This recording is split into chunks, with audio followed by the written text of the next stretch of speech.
BJP Congress joint వెంచర్ల Revanth సర్కార్ ముస్లింలకు మంత్రి పదవి ఎందుకు ఇవ్వాలి అంటే ఇస్తారు. ఇప్పుడు జూబ్లీహిల్స్ ఉప ఎన్నిక కోసమైనా ఇస్తారు కేటీఆర్. రాష్ట్ర అసెంబ్లీలో ముస్లిం ఎమ్మెల్యే కౌన్సిల్లో ఎమ్మెల్సీ లేరు. అమీర్ అలీఖాన్ అజారుద్దీన్లకు టికెట్లు ఇవ్వకుండా కాంగ్రెస్ మోసం చేసిందని వ్యాఖ్య. జూబ్లీహిల్స్లో మాగంటి సునీత గెలుస్తుందని ధీమా. ఇగో మాగంటి సునీతకు కన్ఫర్మ్ చేసి వీళ్ళు అర్థమైంది కదా. బీఆర్ఎస్ తరపున మాగంటి సునీత కన్ఫర్మ్ అయిపోయింది. గోపీనాథ్ వాళ్ళ భార్య సతీమణి వాళ్ళ సతీమణికి మళ్ళీ టికెట్ ఇవ్వబోతుంది. సెంటిమెంట్ వర్కౌట్ అవుతుందా?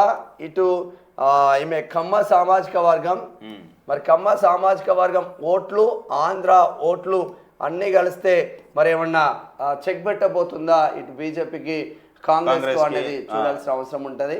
ఎందుకంటే ఇప్పుడు కనుక ఒకవేళ బీఆర్ఎస్ గెలవకపోతే ఆ పార్టీకే ప్రమాదంలో పడే ఆస్కారం మాత్రం ఉంటుంది. ఒకవేళ కాంగ్రెస్ ఇక్కడ గెలవకపోతే కాంగ్రెస్ కూడా పెద్ద మచ్చబడే ఆస్కారం ఉంటుంది. ఇక్కడ బడా నేతలందరూ జూబ్లీహిల్స్ నియోజకవర్గంలోనే ఉంటారు. ఈవెన్ సీఎం రేవంత్ రెడ్డి కూడా జూబ్లీహిల్స్ నియోజకవర్గంలోనే ఉంటాడు. అక్కడ ఉండి కూడా గెలిపించుకోలేని పరిస్థితిలో ఉంటుంది. ఇప్పటికే కిషన్ రెడ్డి చాలా బస్తీలను తిరుగుతున్నట్టు మన దగ్గర ఉన్న సమాచారం. మరి లెంకలకు ఇస్తారా ఇంకెవరికైనా ఇస్తారా చూడాల్సిన అవసరం ఉంటుంది. లెంకలను పెట్టుకొని తిరుగుతున్నట్టు సమాచారం అయితే అందుతుంది.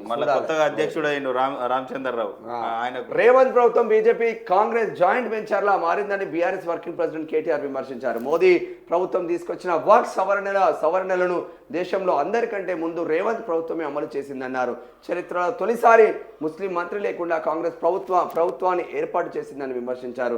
అసెంబ్లీలో ముస్లిం ఎమ్మెల్యే, కౌన్సిల్లో ముస్లిం ఎమ్మెల్సీ లేరన్నారు.